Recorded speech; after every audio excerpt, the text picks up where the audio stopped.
Hello, Weencast listeners. We're going to take you to the episode in just a second, but first we wanted to take a minute to tell you about our awesome Patreon page. If you dig our podcast, then you should check us out at patreon.com. There, you'll find tons of exclusive material not found on our regular podcast.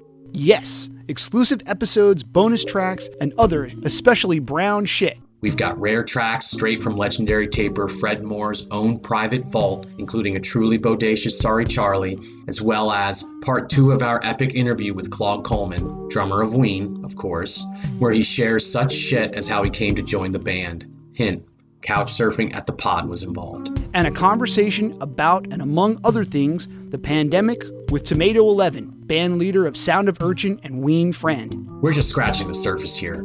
We've also got a vinyl series where we discuss highlights of Shane's swank vinyl Ween collection, exclusive episodes covering Ween side gigs like the gigantically brown Jimmy Wilson group, as well as articles and pics from our heart to yours. All told, we've got 10 plus hours and growing of materials just for our patrons. We dig doing this podcast, and we're glad you're listening, but it just isn't big enough for all the crap we're dishing out, so we needed somewhere else to put all this extra stuff we've got.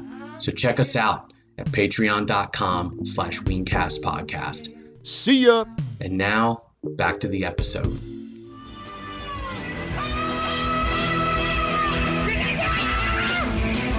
Weencast, a Ween podcast with Shane and Rory.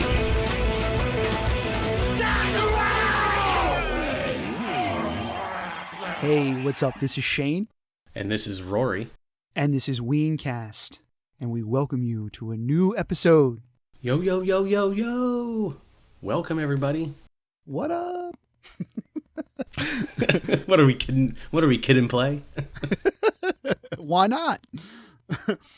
We are going back in time again to the beginning of 2002. Yes, back in time. 2002. The last, several shows that we've covered anyway were obviously 2001. The last show that one of us had been to was the Science Fair in July of 2001. So yeah, and then the summer tour of 2001 was basically kind of Ween wrapping up for the year. They did a few shows in the fall. If you remember, dude, 2001 was Glenn Free. He was on hiatus. Mm-hmm. So this 2002 show is Glenn's back. So, and this is I don't think we even mentioned the show, dude. This is February 7th, 2002. The Conduit, Trenton, New Jersey. The Conduit in Trenton, New Jersey. So this is basically like a show of firsts, okay? It's the first show of 2002. It's the first show that Glenn is back. It's the first show that Ween has played Trenton in 7 years. And they mention that right at the top of the show. And that's really, like, in the grand scheme of things, that's really where, like, Ween, like, got their start. Is City Gardens in Trenton, New Jersey. Like, everyone goes right to John and Peters because that's in New Hope. I'm pretty sure there's a few different, like, interviews where they even say themselves, like, City Gardens is the place where we got our start. And that was in Trenton. Yeah, totally. It's the first time that they do the acoustic set. And this is actually like a full acoustic set. They would go on to do the mini acoustic set within a electric show. Yeah, where they just kind of like pull out the acoustic guitar for like 4, 5, 6 songs. Right. So like this is a little bit different. This is like a full on like acoustic set to start off the show. It's like half of the show. It's the first like whole half of this concert. Yeah. No, dude, it's a bona fide set. I mean, it's awesome. So dude, like you said, it's a show of firsts. And beyond that, the band has not played in 3 months. Really almost 5 months since the last full tour. And we also know that it's been over a year since Glenn played. Right. So not only is it a show of firsts, but it's like a show of rebirth, Yeah, man. Like a lot of shit coming back around.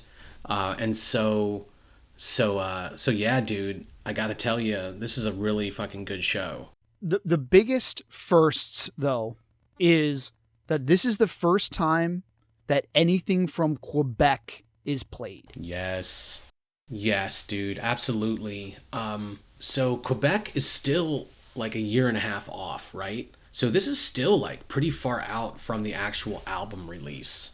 And so I think it's pretty awesome that you've got so much stuff that is like totally pretty much at that album quality level from Quebec coming out this early. And that means that, dude, that's a lot of new shit coming out at this show. A lot of firsts for a lot of songs. Yeah, man. So it really feels like, you know, it's interesting, dude, doing this podcast and going back through time and listening to the shows again and, like, you know, paying attention to it. And yet again, this is like another like iteration of Ween, dude, you know? Yeah. We're coming off a year with no Glenn, where, you know, I know we talked about how some of the shows were kind of heavier and, like, you know, harder than they had been like during White Pepper era. And that as a reflection of having one fewer person in the band, but also losing Glenn, you know, and that awesome keyboard. It's like Diener overcompensating and like hard rocking set lists, and then we come to this one, and also old school, like really brown old shit, and then get to this show, and it's really just a different, you know, animal. You know, we just mentioned how the whole first set is acoustic. I mean, we're talking about over an hour of acoustic music. It's very true. You know, and so that really sets the tone. And then to have so many new songs from Quebec and other places that we'll talk about, it's really pretty incredible. Pretty incredible how much shit's going on with this show. So anyway, man, I'm excited to talk about it. Yeah, same here. And you know, I have to say, you know, when we first started doing the podcast, like, I kind of kept this one like in the back of my mind as like, oh, that show where they played some of the songs from Quebec the first time. But I have to tell you the truth. In my memory, I really thought it was like 2, maybe 3 songs from Quebec that they played the first time. That was the way that I had it, like, you know, pictured in my brain, right? And going back and looking at this on brownbase, I mean, this is fucking nuts, dude. The bulk of the album of Quebec is played at this show. I mean, it's just like, it's insane. I mean, the fact that there is that many new songs that are debuted that night, I mean, it's like unheard of, you know? Totally. So, like, I really had forgotten about that. You know, that's the God's honest truth. And, you know, it was like, oh yeah, that show where they played, like, that was like the start of like the Quebec songs. But like, I did not remember that there was that many of them played that night. Dude, you know? No. And so this is yet also another show that you were at that I was not. And so I never even, you know, was at the show. I went to several shows later on this year. So we'll get to that, you know, another day. But yeah, so I never even realized how amazingly awesome this show was, you know, from the outside looking in. So for me, it was just a magical journey of self-discovery to listen to it a few times and immerse myself in it. It must have been awesome for you to kind of realize and remember that it was like sort of in reflecting and realizing how awesome it was, how good of a show this was. Totally, man. I mean, this is definitely in like my top 5, you know, I mean, there's no question. That's pretty amazing. Yeah. I mean, this is definitely up there with like Rutgers, you know, 2000 shit. Yeah, dude, that's pretty awesome. You know, and we paid tribute to that with a double episode. We'll see how this one rolls. But yeah, dude, we're giving this the sweet treatment. We got a little clip from the Reverend B. Ill and Fred. Oh yeah, Fred Moore. Check in on us a little bit later, and then we also got some fan input to tantalize you with a little bit later on. Yeah, dude. So we pull out all the stops for this one, recognizing that you know, when I first listened to the first time through, and I was like, dude, you're right. This is like really, really good. This is something.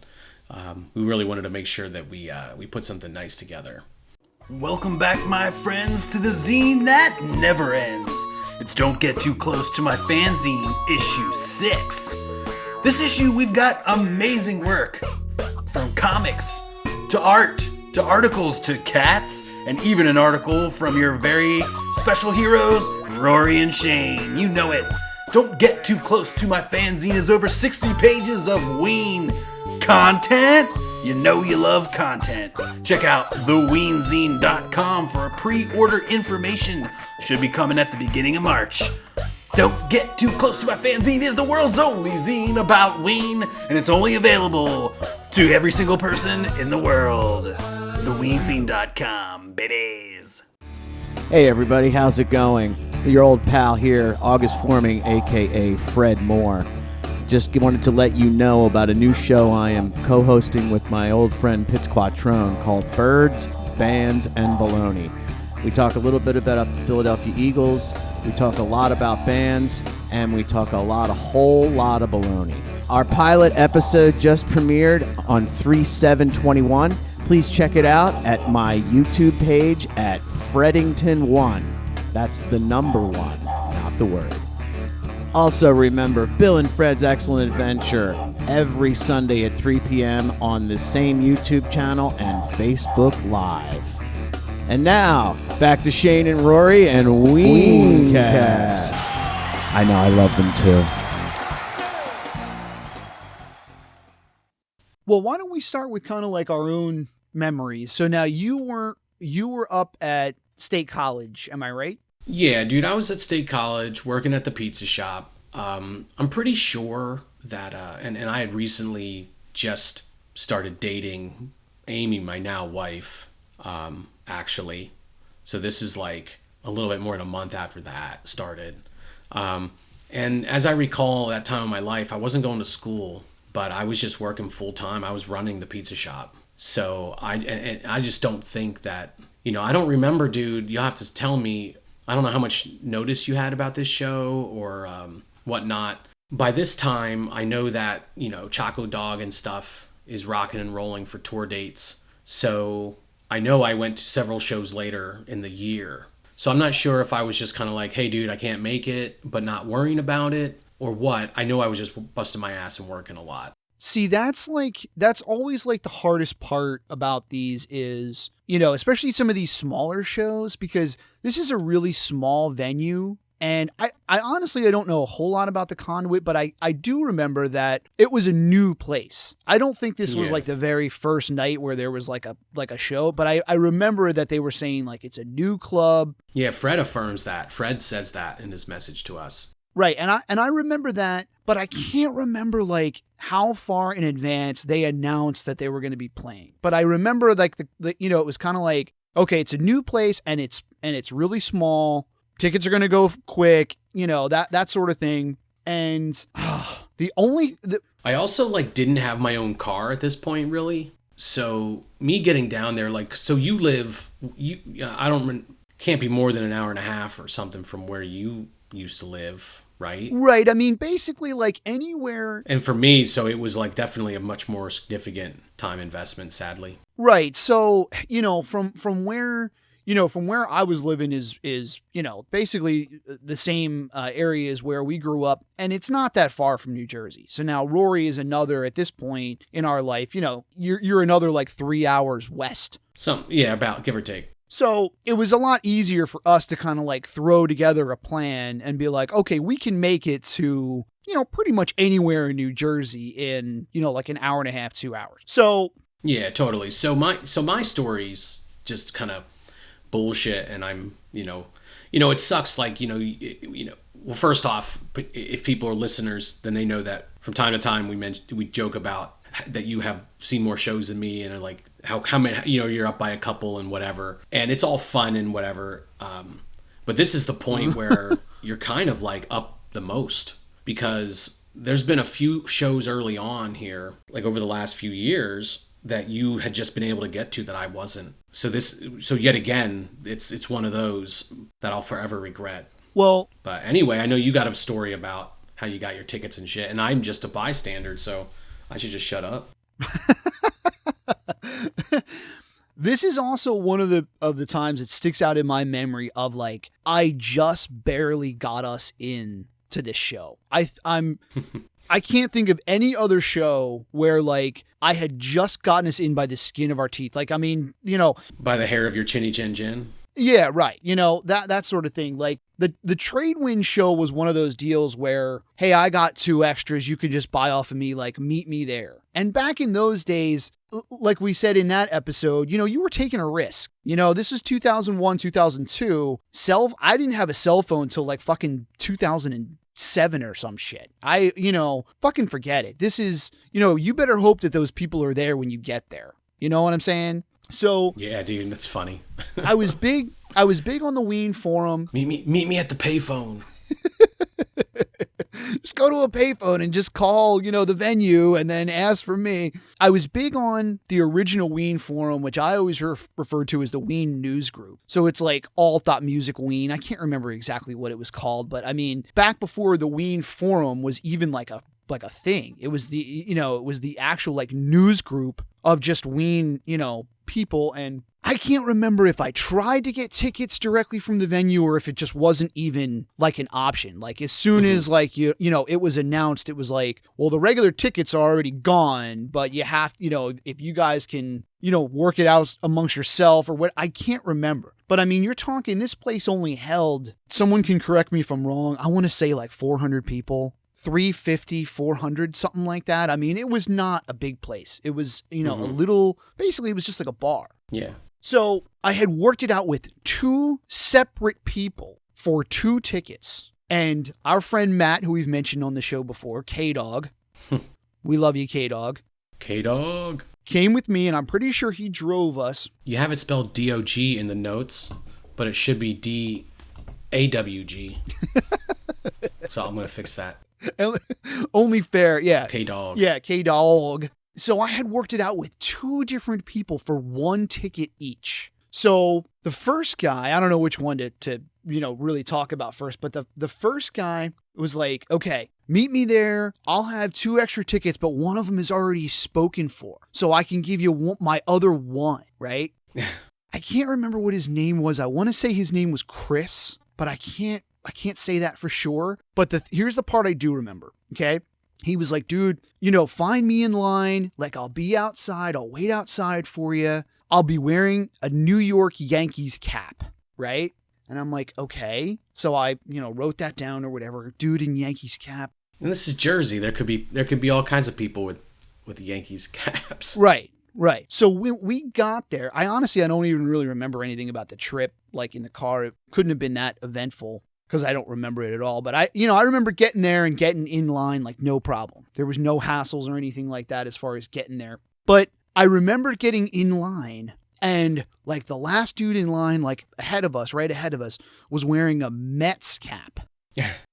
And I'm like, okay. And it's like, there's an episode of The Office where Michael gets set up on like a blind date and he goes to like the coffee shop and he's like, okay, the girl I'm looking for is a brunette in a black top with jeans on.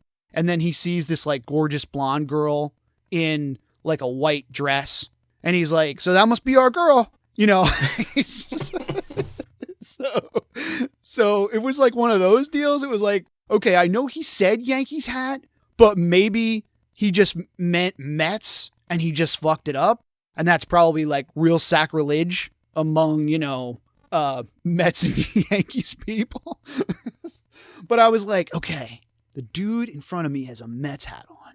Maybe that's what he meant, right? Because it was like, by this time there's a crowd outside and, all of us are waiting to get in and I'm grasping at straws. You have to remember, I'm there, no tickets in hand. I've got nothing.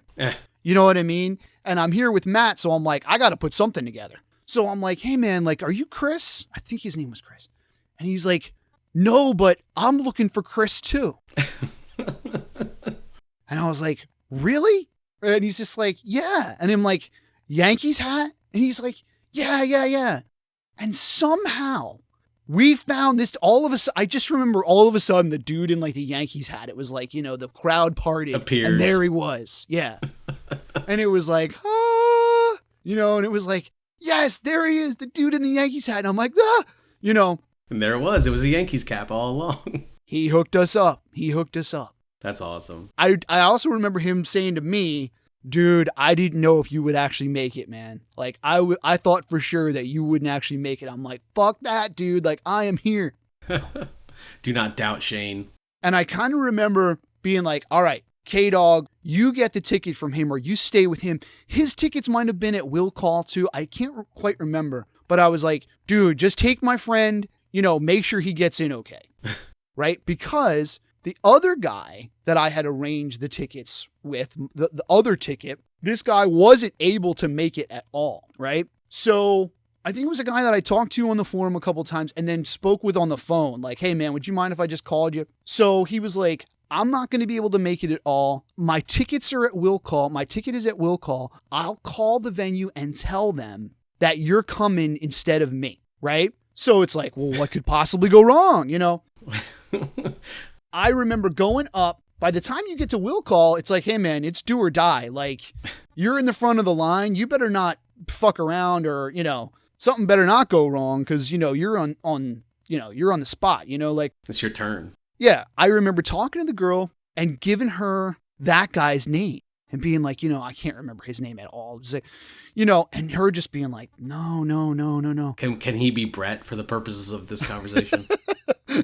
Brett Weir, get Brett Weir, I said. She's like, no, I don't have anybody. And then she's like, what's your name? And I gave her my name and she's like, yeah, you're right here. And she found me like immediately. So he must have called and said like, Shane is coming in my place. And they just like took him off and put me down. And I mean, I was like, oh, thank God. Because I mean, talk about shitting my pants. It's like, I got one ticket to work and I got one of the two of us is golden. But now like, I remember getting in through the door and just being like, yes, like it fucking worked. Yeah, dude. Well, until you're actually through the door, until you're through that door, man. I just remember being like on cloud nine, like, yes, it fucking worked. Like I did it, That's awesome. It was one of those like, nights. It was one of those moments, Dude, threw it together, man. You did your best work. Like I said, it was skin of my fucking teeth kind of shit, Yeah. Dude, that's funny. And that's not the first time K-Dog was involved in some kind of ridiculous, happenstance trying to get into a Ween show with us. So. God bless him, man. I mean, he wasn't, I don't think he was as big of a fan as us, but like. He rocked it out, man. He humored me on a few nights like that. Like, just one of those dudes who's like always up for fun and always like, hell yeah, I'll go. You know what I mean? It's like, yes, brother. Like, thank you, One of those guys, He's a little bit like a Where's Waldo for us because he kind of keeps sort of popping up here and there. Yeah, man. It's funny. We could probably get him to go to a Ween show like next year. If there are some, yeah. Yeah. Fucking have to, dude, K-Dog, we're coming for you. That's hilarious. But yeah, dude. So anyway, that takes us to the venue. You said you don't really remember much about it. We know it was a relatively new joint and not very large. Yeah, and it's a shame because I didn't really remember this until going back and looking at the brownbase and some of the notes and stuff. But Chris Harford and the Band of Changes opened, and we mentioned that Fred and Bill checked in with us. Bill played with Chris. So Bill was in the band with Chris that night. Yeah, dude. Yeah, that's so awesome. Thank you, BL. I can't remember if they were on like while we were there in line, or I don't think that we were there to see any of the Chris set. And that's a real shame. Yeah. But I'm not even sure if like we knew ahead of time that Chris was going to be on. I can't remember. So that's just a terrible shame, but because I would have loved to have seen Chris and Bill and those guys, but we did not make it there for the Chris set. Yeah, totes. It's kind of back in the day in the in like the opener era when they'd have like openers from here and there. You said it's always dicey. You never really knew, how that was going to work out depending on the venue, and like when you were in line and like when they played and shit, and like when the actual show starts. Right. So, yeah, that would have been a good one to catch. They usually when they bother to have an opener, it's usually a good band, cool shit. Well, and especially like back in those days, and being that it was a show in Trenton, you know, it's like, you know, it's going to be part of the family. Yeah, dude. Like, yeah, that was, you're right on. Like that time back in the like late 90s and early 2000s, there really was like a lot of like that unity among like the Ween sort of sphere of music, you know, the Chris Harfords and the Instant Deaths and the Amandlas and the Tomato 11 or Sound of Urchin and all that shit, you know, like, yeah, man. So it was pretty cool. One other shout out I do have to say, I'm pretty sure while we were waiting in line, like getting up to the venue, I saw Chris, aka Tomato 11, like outside, like waiting to get in as well, or like, you know, he's like on the list, obviously, you know. That's funny. And I, you know, him I recognized, you know, by this time, like I was, you know, definitely a huge Urchin fan already at this point, and just doing the like, okay, play it cool, and just doing the what's up, Tomato? Like from the EP. Yeah, right. What's up, Tomato? You know what I mean? Like, play it off legit. You know, like you got to be cool. Not much, man. What up? But he's always super nice and everything. I think it's so groovy now that people are finally getting together. That's funny. But yeah, I remember seeing him there, and he's always so nice and cool, you know. So shout out to Tomato. That's good. So yeah, dude, you want to should we dive in and get the set list? Yeah, man. So as we mentioned, right off the bat, the whole first set, quote unquote, was all acoustic songs. So do you want to read the set list? Yeah. How about we? Well, I guess we could read the whole thing. I was gonna say quickly, we could just read the acoustic and then mostly be discussing the acoustic. I guess we should read the whole thing now. All right, let's just read the whole thing and then we can break them all down. Cool. Yeah, man. I'll go ahead and read it. That's all good. But anyway, yeah, as Shane was just saying, the whole first set is acoustic. We've got Don't Shit Where You Eat, Mr. Would You Please Help My Pony, Back to Basem, Chocolate Town, She's Your Baby, Freedom of 76, Pandy Fackler, Baby Bitch, The Mollusk, Mutilated Lips, Joppa Road, I Can't Put My Finger on It, Sorry Charlie, Ohio, If You Could Save Yourself, You'd Save Us All. And then they switch over to electric for set number 2. And you've got You Were the Fool, Band on the Run, Pork Roll, Egg and Cheese, Roses Are Free, The Stallion Part 3, Transdermal Celebration, Sweet Texas Fire, Hey There Fancy Pants, Bananas and Blow, Voodoo Lady, Albino Sunburn Girl, Ooh Va La, Zoloft, It's Gonna Be a Long Night, The Stallion Part 5, and Buckingham Green. Wow. No encore, but rock and roll, man. Rock and roll.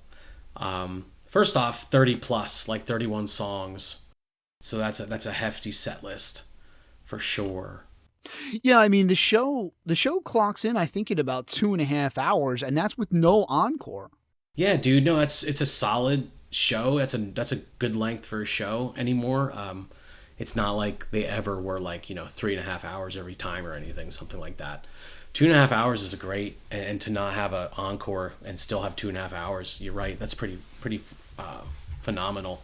Yeah. I feel like ultimately the encore, because of the way the sets were set up, that really kind of maybe precluded having an encore or made it less sort of, like they already had so much going on having the 2 full sets. Totally, dude. If that makes sense. But yeah, dude, I mean, holy shit. First off, right? Like, so many songs, we already mentioned that this is the first time that anything from Quebec is ever played. All the songs, so remember now, this is, how many shows have we covered by now? And in all of our podcasts, and this is now the first time that we're talking about Quebec songs. It really is like the beginning of a new era. Yeah. I'm not trying to sound extra corny or anything like that, but dude, be as corny as you need to. Don't even worry about it. From the first, it's our time down here, dude. It's our time. It's our time down here. from the first few episodes that we did of our podcast, you know, we started talking about the pre-White Pepper shit. You know, that like 98, you know, 96 was our first show, but you know, it's like the 98 through like even like 2001 era. It's basically, it's all sort of like the White Pepper songs were, you know, the ones that were new, and then White Pepper came out, and then, you know, they were like in like the regular rotation, and, you know, this is the first time that it's like a new beginning.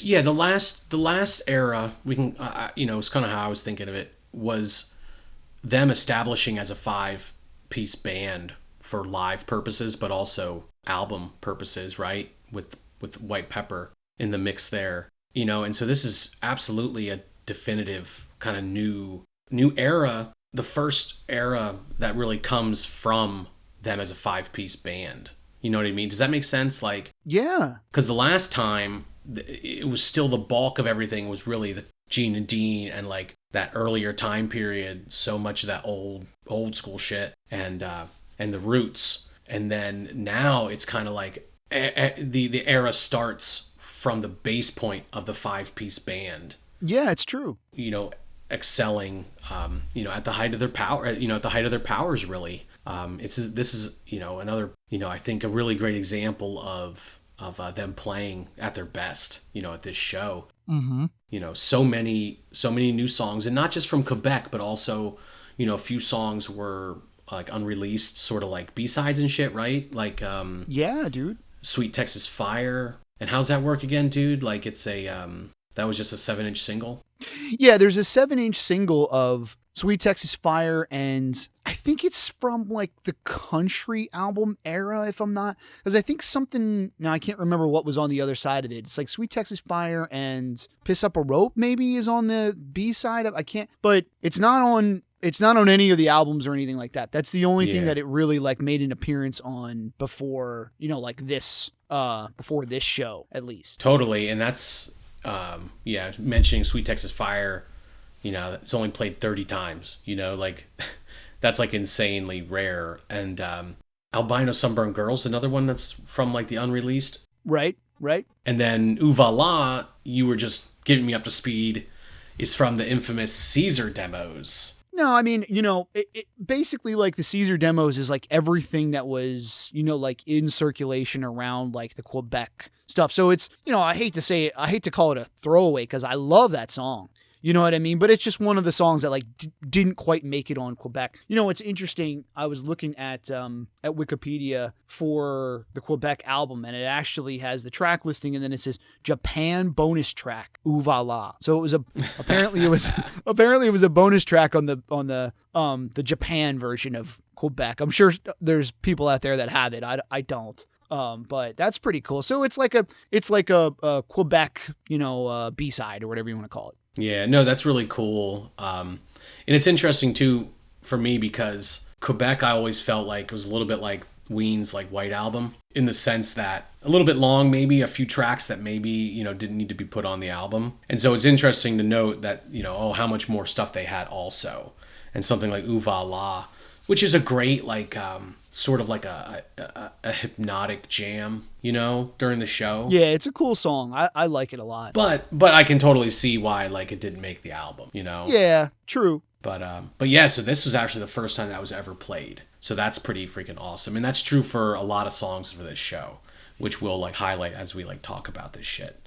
So yeah, like, stuff from all kinds of different, you know, new places, you know, these songs are coming from. So that's like just all this new material, dude. Like, were you processing that like while you were watching it? Like, or were you not even, because at this point you've seen a lot of Ween shows, you know, enough Ween shows where, you know, like, and you were familiar and fluent with basically almost all Ween. So were you really picking up on that at the show?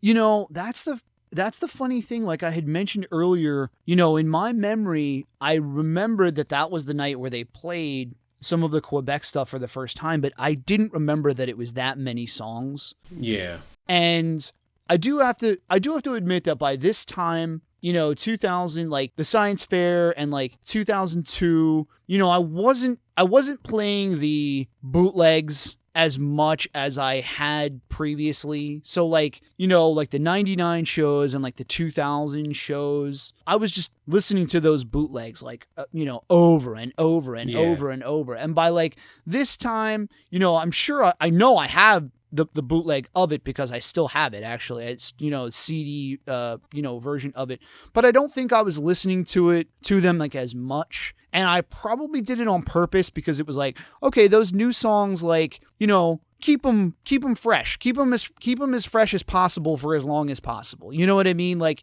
cause I kind of feel like it's like, okay, well, obviously a new album is like in the works. You know, if you wear yourself out on those songs, it's not going to be any fun to hear like the album when it comes out. Totally. Oh, what's crazy to me about this is, at least, I don't know, and maybe I'm just overthinking it, but it's like a year and a half until Quebec. You know, this is like pretty far out in front. Yeah, it's true. And it wasn't the case for White Pepper that they didn't lead White Pepper by that long, I don't believe.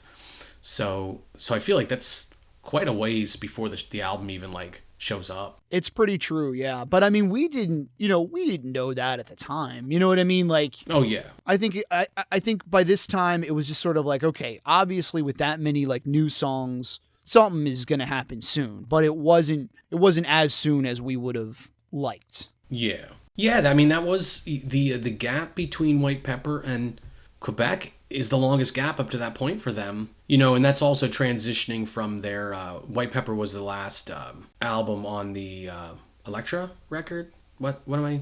No, actually Quebec was on Sanctuary Records, so at some point... No, I'm saying White Pepper was the last one. Oh, yes. White Pepper was the last one on Elektra. That's true. Yes.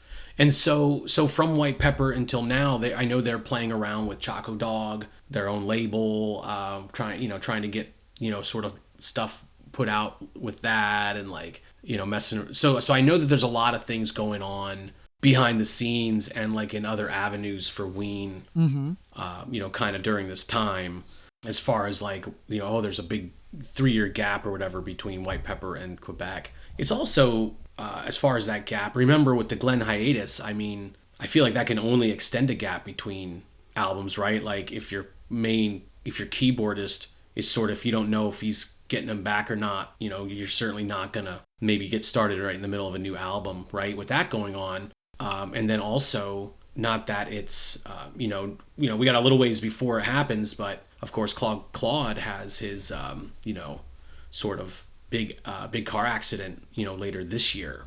Right. So that knocks Ween out for a few months, right? Several months during his recovery. So you really do have some events that are happening in the, you got Ween moving away from a record label, experimenting with their own label and other independent labels and figuring all that shit out, putting out and producing like other projects besides just a straight up album. And then also having those like, you know, human things happening that are kind of getting in the way. Life gets in the way, you know? Yeah, I mean, I have to wonder if, you know, Claude getting into the accident pushed Quebec back a little bit, or like, you know, them working on that album, because the bulk of it is obviously ready. You know, like there is definitely enough songs by the time that they play this show that it's like, okay, it's almost like the entire album. It's, you know, it's just like, and they're pretty much fully fleshed. So I wonder if they were planning on putting, you know, the new album together sometime in 2002. And since he gets into the accident that summer, if it gets pushed back and it doesn't come out until 2003. Yeah, like even if only a few months, right? Even if only like, you know. Right. That's interesting. Be interesting to find that out. Like exactly what are the production dates for Quebec, you know? Right. Like as far as the actual album. That's really an interesting point. You know, because this is, you know, speaking of Glenn as well, just coming off hiatus, obviously he had been practicing some of this shit. You know, obviously he didn't show up like the day before this show and was like, I'm back, guys. Right? And so, because if they're playing like so many songs off Quebec this early, right? Like you said, like they were, you know, the year and a half time period between starting to play these songs and the album release starts to make a little more sense when you put all the pieces together. And then, you know, on top of that, such a long gap between White Pepper and Quebec. Right. You know, it's interesting kind of breaking it down like that. Well, should we just kind of get into the acoustic set in and of itself? Yeah, dude, let's focus on the acoustic set first. And so that's what we'll do, people. For the most part, we'll focus on the acoustic set first. So it's 15 songs. It winds up being 15 songs that they play all acoustic. Yes. Yeah, dude. I mean, you know, I remember when you first told me about the show and you're like, you at first kind of called it a mini acoustic set, right? Because we have been to other shows where that was the case, where it's just 5 or 6 songs in the middle of a set, whatever. And then I'm listening to it for the first time and I'm like, dude, this ain't no mini set. Like, this is like full blown, this is like a serious entree into a totally different presentation of Ween music, right? I mean, that's one of the fascinating things about this show and also this era that we're getting into. It's that it really is like a different iteration of Ween. And you're seeing like a whole nother side of the band that I think is brilliant. Yeah, man. Yeah. And so many of these songs, even the ones that aren't new, I mean, they just fit into that acoustic set so perfect. I mean, the first track, Don't Shit Where You Eat. I mean, it's just so good. Yeah, dude. No, Diener has, and so the guitar sounds really good on the acoustic set. Like, you can hear every note, and it really shows how good Diener is, because you just hear every note. It's just the way the guitar solos play out. It's like Don't Shit Where You Eat has a fantastic Diener solo. It's a little jazzy. I don't know if you were picking up on that sort of feel. Yeah. But I kind of had a little, like Diener guitar on the acoustic set was a little jazzy sometimes, and complemented a lot of times by Glenn in that respect. Well, yeah, it's like, so you got Diener, Gina, and Dave on acoustic guitars, mm-hmm. and you still have Claude on drums and Glenn on keyboard. It's like the best of both worlds, kind of. You know what I mean? It's like you still have like the drums and the keyboard. Like what they say with acoustic, it's like there's nowhere to hide. There's no like noise, there's no like effect, there's no nothing.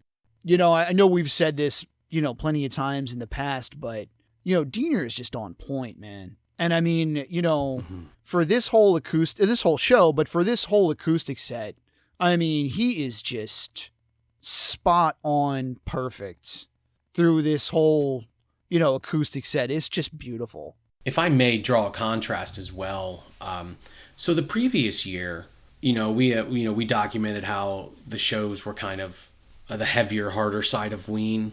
Like Glenn wasn't there, so not really a lot of white pepper, a lot of so it was a little browner, older, like shit, and the harder, heavy punk stuff, and Diener, and so my point here is that Diener was like slash and burn for those shows.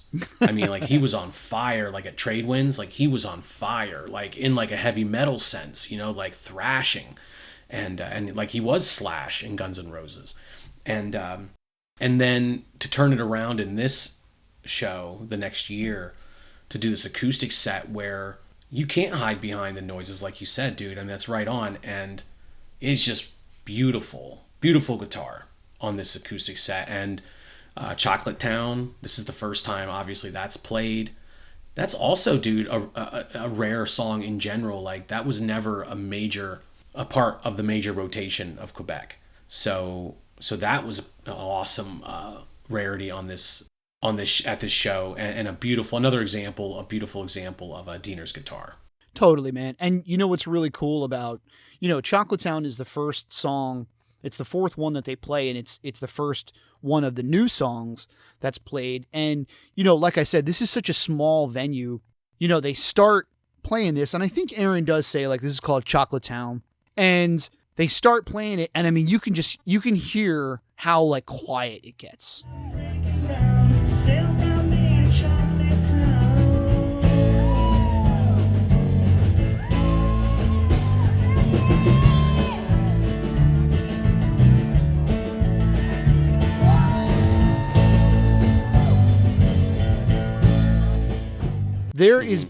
There's no noise. When they're playing these new songs, there is no bullshit. It is like, people shut the fuck up.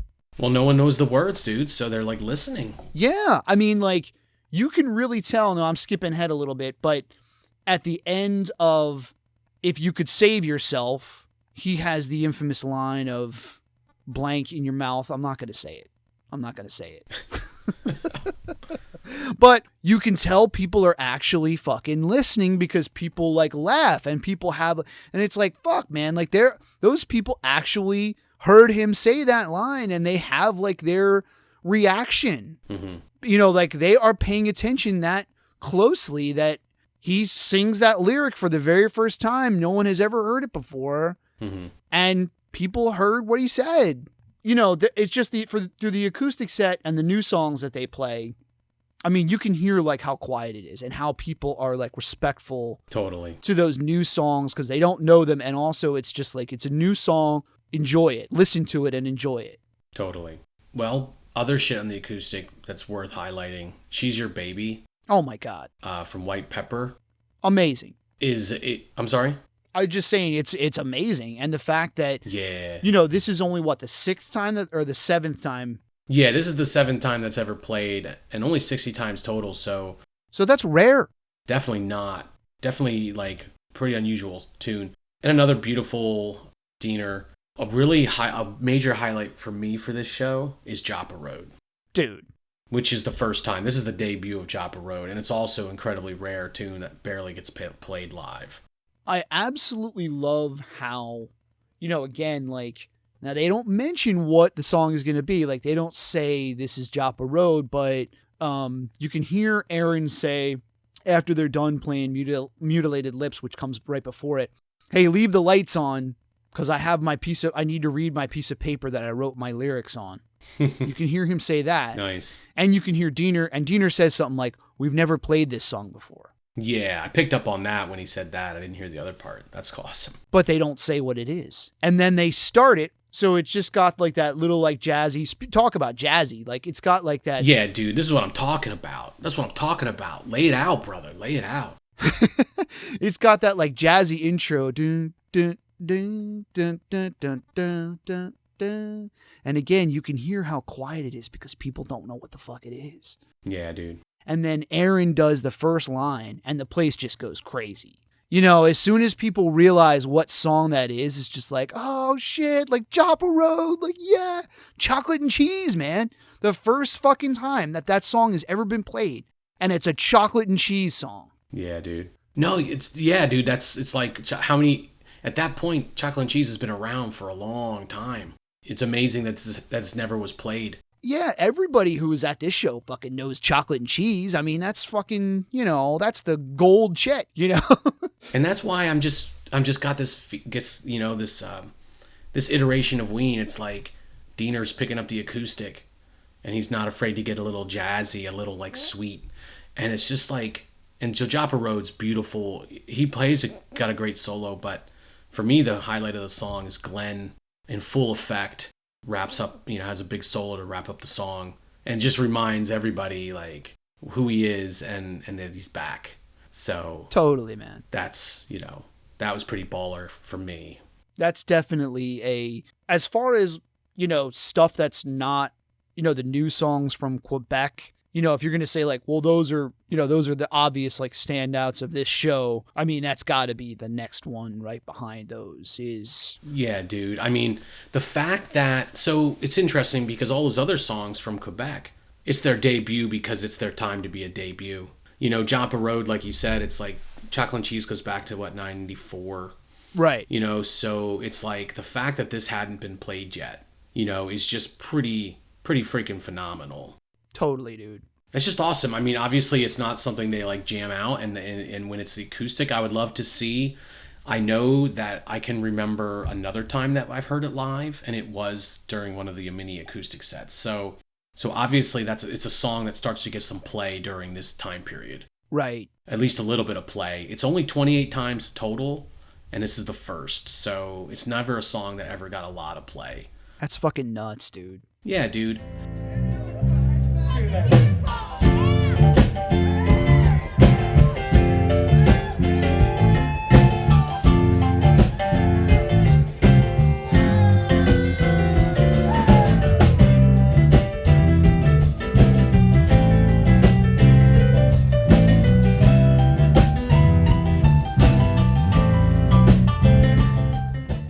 everybody. Thank you so much for listening. This concludes part 1 of our Conduit 2002 conversation. Please look forward to part 2 coming soon. And in the meantime, please check out our Patreon. Patreon.com/weencastpodcast. Thank you so much again. Peace, everybody. What's up, Ween heads? It's Travis from West Brandywine Woodworks here. I'm back with an exclusive offer for Weencast listeners only. As you know, West Brandywine Woodworks creates handmade items for the home, and I would like to extend a 10% discount on all orders and free shipping on all cutting board and serving tray purchases over $100. Just mention Weencast when you place your order. It's that simple. You can find us on Facebook and Instagram. Don't forget to mention Weencast for your 10% off and free shipping on board orders over $100. And, as an added bonus, I'll even hand deliver to you if you're within 30 miles of the shop. For quality you can depend on, come to West Brandywine Woodworks and mention Weencast. Boognish lives!